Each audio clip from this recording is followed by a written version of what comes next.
I need a 30 for 30 to show that I'm different like Jordan and Pippen. I need a 30 for 30 like Jalen and Webber. Nobody gon' fuck on my click. I need a 30 for 30. What it is, folks, we're back again with another episode of the realest, most entertaining sports show in the game. Put it on some. Yeah. Got my brothers here with me as always. JoJo, what's happening, man? What's happening, man? T, what the business he got? Who, Mac Jones?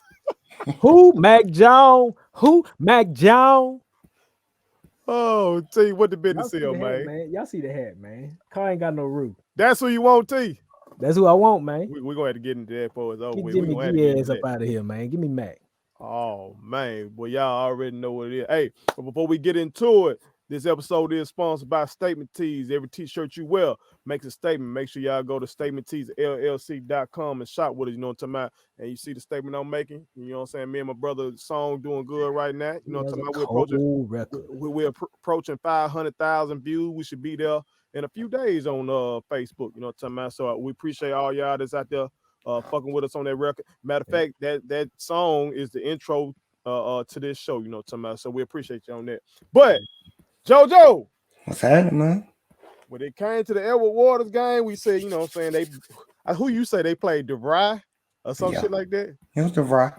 You know, so we or Everest. We couldn't really, you know what I'm saying, do nothing when it came to that, you know what I'm saying? You ain't learn a lot about the team. But Jackson State just beat Grambling in this bitch. So, Joe, I think we gotta strike up the motherfucking band in this bitch. Let's do it. See,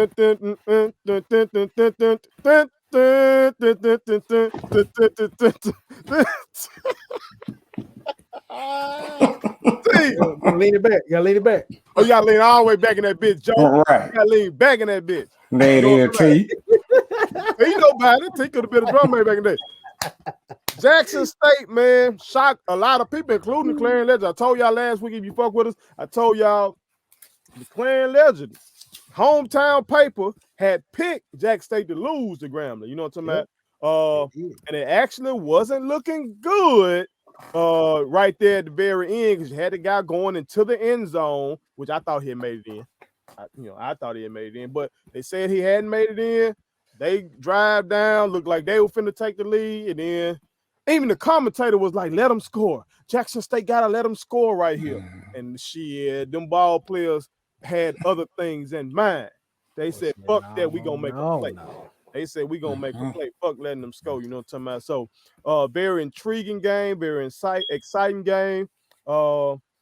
Great win for Jackson State. JoJo, what were your thoughts on the game?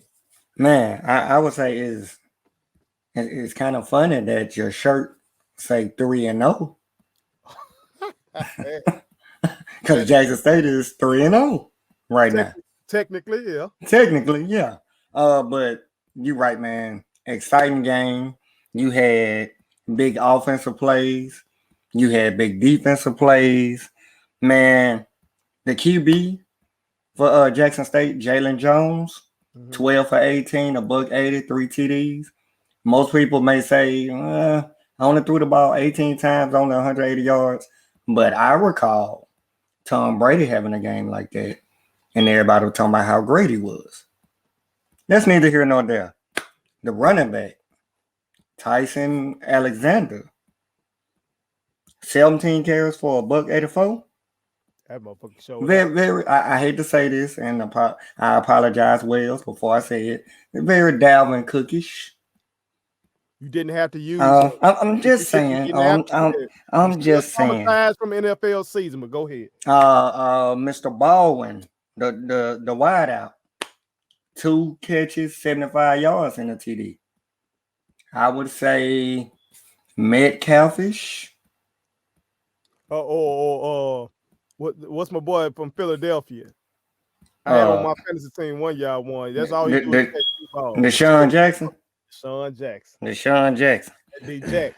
But one of my favorite players, Warren Newman. He had 4 catches, 54 yards, a TD. I like him because he quick, he's shifty. He also do punt return. To me, he remind me of Percy Harvin. Like I see a little person. That's some big praise, Joe. I know. I see a little person. But man, I did pick them to win. I can't remember what I said. I think I said they were gonna win by a field goal. I can't remember. I think it was something like But I think I did. I was something like that. a little off from that, but man, that was an exciting game to see JSU QB get torpedoed when he got hit, helmet come off, and then the game saving tackle for a fumble. Like that guy, he beeline, stripped the ball, head another way. Let's go. JSU for the win. Deion, I could tell he getting older. And if you watched him celebrate at the end, it looked very oldish.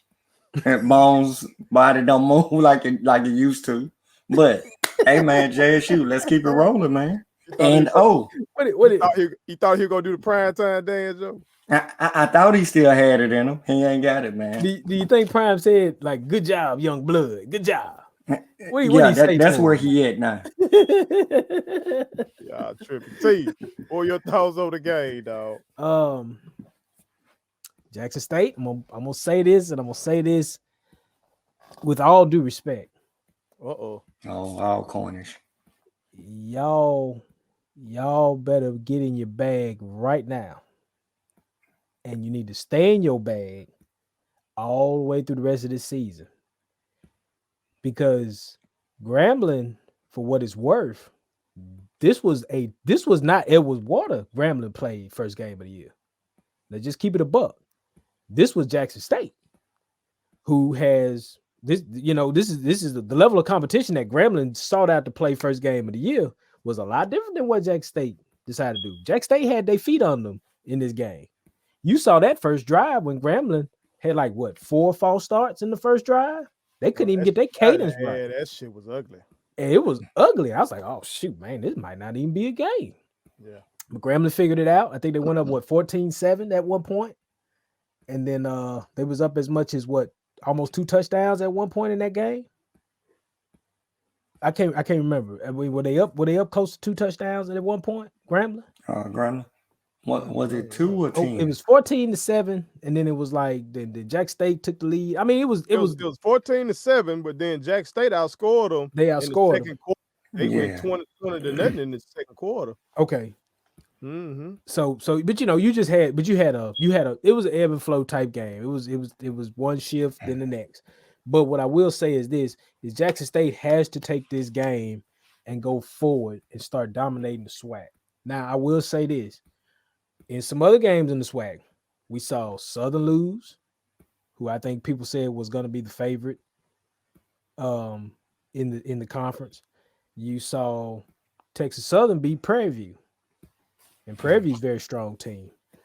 And I think Alabama A&M won too. So Jackson State, I believe from that game, I would take from that game that their bread and butter is on the ground. Their job is to not make Jalen Jones have to go win it. Okay? Because I didn't see a lot of deep stuff. You saw a lot of just quick stuff to the sideline, quick screen stuff, go upfield, all that. Like you said, he only threw 12. He only completed 12 passes. He only threw like 18 times. Mm-hmm. So, but to me, their bread and butter is the running game. Now, I would think that would open up things for the passing game, but to me, run the ball, because that Alexander kid looked good. He looked really good. But it was a very good game. Big win for Jackson State. Shout out to Jackson State for that win.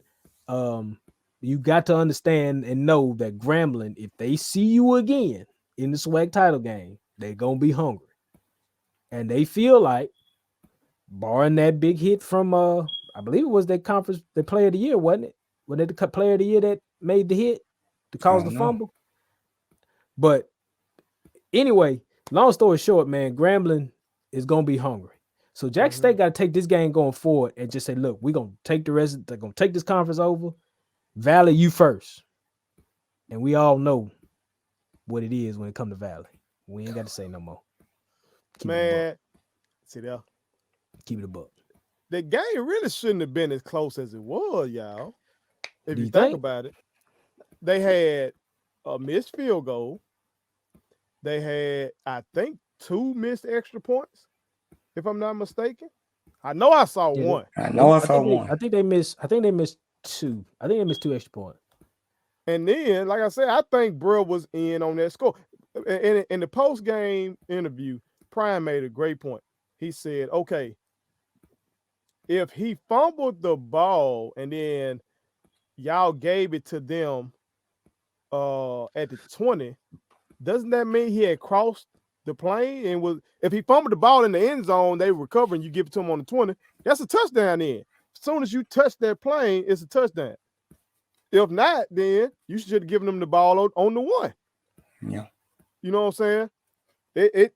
It seemed like Cub was in to me. So you got missed field goal, couple of missed extra points. You got that touchdown off the board. Shit really shouldn't have even been close. Prime know he in the swag, right? Well, he told the refs good job because I don't want to say the reporter was baiting him. I don't want to say that. The reporter seemed like they were trying to though to get him Prime bashed to up. say something about that and also say something about they had those targeting situations where one of the boys got ejected. One boy got ejected. One boy stayed in. Yeah, that's right. Because they reviewed it. Which I want to ask y'all about that targeting shit, but just in general. But it seemed like they were trying to get Prime to say something about that. And I guess the refs were walking through and he was like, no, they did a great job. Matter of fact, they go right there. Hey, y'all did a great job. You know what I'm saying? So he did speak on it to an extent though, but he wasn't snapping in there. The man just be exuding confidence and charisma. When I'm watching the man post-game interview, I was thinking to myself, this is what it would be like if Muhammad Ali became a boxing trainer. This is what this shit would be like. You know what I'm saying? Because it wasn't. I've never heard a post-game interview from a coach like that. I think in the Edward Waters we got kind of robbed because you had no Pause. pun, no pun intended. There was no pun intended on that. I swear there was no intended. Y'all were crazy. No, that is not what I meant. You quit. Ha. No. Okay. I think we got cheated. Okay. Because we didn't really get to see him express himself about the win because he came in mad about that whole situation. Okay. Right. But in this one, he was himself. He was jovial and all that shit. So it was just different. I ain't never seen no head coach like that and no presser. It was different. It was different. Now, what did y'all think about Grambling's coach and his sideshow comment? You know what I'm saying? I know he said, just to be forthright, America, he did come back and say that he basically says that kind of shit all the time. Basically saying we don't get caught up in the bands, we don't get caught up in what media saying, we stay focused on, the main thing. But I'm paraphrasing, of course. But did y'all think he was taking a shot at Prime and them? Because what? Don't they got cameras following Prime and them now? Yeah, all the time. I mean, we just saw Rex Ryan up in there with Deion. On his Instagram. Yeah, Rex Ryan. I don't know where he come from, but he's showing up. Rex there. Because he played for Rex when he was in Baltimore, and all that. So Prime doing the most right now. It's just Prime trying to get a leg up on people. You think that was a shot? It's hard to say. Here's what I'll say. I don't know if it was a shot, but I would say you do need to be mindful. Like certain things you could say for certain people that you probably shouldn't say for somebody else because you automatically know it's going to be taken a certain way. But me knowing the sweat, he know what he was doing. He knows. It go down in that swag. Folks don't know though. See, what did you think, dog? About Forbes' comments? Yeah, it was nothing. It come on, man. When Deion showed up, all them guys got on the Zoom call and was like, bro, how you feel about it? Faison, what you think? Faison will go say something down there in Southern. Faison will go say something. So, I mean, it's a classism kind of thing with the coaches now. I mean, Deion is the guy. Didn't nobody know. I knew the coach at Grambling was really good, but I didn't really know his name. I always joking talk about the Southern coach being Faison Love because he looked like Faison to me. That's just me. just being silly. But man, these guys are all kind of like, man, we getting it out the mud. We've been doing our thing for years, and we've been trying to, Grambling's been kind of the toast of the SWAC, more or less. Southern has always been right there in the mix, and now you got Prime that's got the access that none of these guys have. So they gonna say stuff in spite. I think he might have meant it. He might say that in press, but I think he might have meant it, because I mean, it's just, who's had the access to these kind of athletes other than guys that have been in trouble, that have gotten their ass kicked out of a D1 school, and then they just pick up the phone and say, hey, look, hey man, come on over here, and ain't been nobody like that. So it's gonna be different, and it's really gonna be a lot different come the fall when when, as Prime say, my hostess is coming. Yeah, he kind of touched on that in the post game press as well. Get me now. He was like, like I got some things over here. It's like you got some and you got it and you can't use it. So you know what I'm saying? I think the guy asked him, is this a statement to the SWAC that y'all are here? And he said something to the effect of, it's kind of like when you're in school and you got to raise your hand. Hey, we here. They know we here. They know we present. You know what I'm saying? Shit like that. But implying also that they show enough gonna know in the fall. So. And we got to be honest. It's for the other coaches. It's jealousy. That's what it is. Because we dressing it up right now, but that's what it is. Because they've been doing it for a minute. We dressing it up, JoJo. We dressing it up, but it's jealousy. If I've been doing something for a minute and somebody new come in and they have access to something that I'm like, hold on, I should have that access. Like we all guilty of it. Sometimes we have to check ourselves because we'll get jealous and be like, hold on, man, it's jealousy. You know what I mean? Like let's call it for what it is. But it's the same thing with college basketball. When Penny went to Memphis, we know Penny was going to expose their school to some big time talent that they probably wouldn't have got with somebody else. That's just what it is. We'll see. If you don't like it, shut them up. Until then, you got to deal with it. But they had a chance until they fumbled that ball. Well, what was the end score? They was there. Because we still at N-O. Well, I tell you what. Every week, every night they gonna have to night.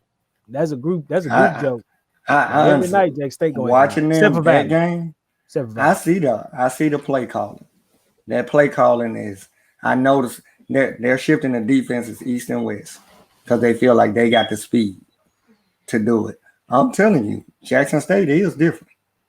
And as far as Alcorn, I think it's great you set out. Because you might have been hurt this year. You want to tell my wife that? Shots fired. You gonna tell my wife that? You gonna be that disrespectful? Tell my wife that? I show my wife this clip. That's all I'm saying. This is what I'm saying. You ain't never gonna get another chicken leg over here, Joe. I understand that Alcorn. Your sister too. Ain't it T? Yeah, my sister too. And you know she love her some Joe. Every woman love Joe in our clip. This all I'm saying. Alcorn, if they set out because of COVID, my hat goes off to them. But I'm saying it wasn't just COVID. They're scouting. That's what I'm saying. That's what you saying? Well, wait till I show them they clip. Well, shout out to they gonna bite your ankles, Joe. Shout out to Prime for his post game comments though, highlighting the water crisis in Jackson. So I really appreciate that. Yeah. My sister lives in Jackson. My niece lives in Jackson. You know what I'm talking about? My niece lives in Jackson. ATs in Jackson. So right now. That shit is a fucking disgrace in the wealthiest country on planet Earth that you got the capital city of a state with a water crisis like that. It was bad enough in Flint, Michigan. Anywhere in this fucking country where folks do not have water, which is the key to life, is a fucking travesty. So I'm glad that Prime highlighted that. And I'm glad they got that win because sports can sometimes it diverts attention from real shit. I don't like it in that case. But I do like it when it gives people hope. You know what I'm saying? That this team can bounce back and start doing some great things. That the city can bounce back and do some great things as well. So shout out for that. And to all those kids that's out there. Because as the coach did get this right, the opposing coach, we said, we ain't playing Deion. We playing Jackson State football team. Right. And that's true. You ain't playing the motherfucker that ran a 4-2 in his Timberlands and nothing like that. So shout out to those kids, because those kids had to go out there and make those fucking plays. You know what I'm saying? So shout out to them. My kids wanted me to tell y'all to make sure you subscribe to my YouTube channel, follow me across all social media platforms, like the videos, and share them. Did I forget anything? And turn on the post notifications. Y'all heard them. And also, visit StatementTeesLLC.com and shop with us. That's Statement Tees. Every t-shirt you wear Makes a statement.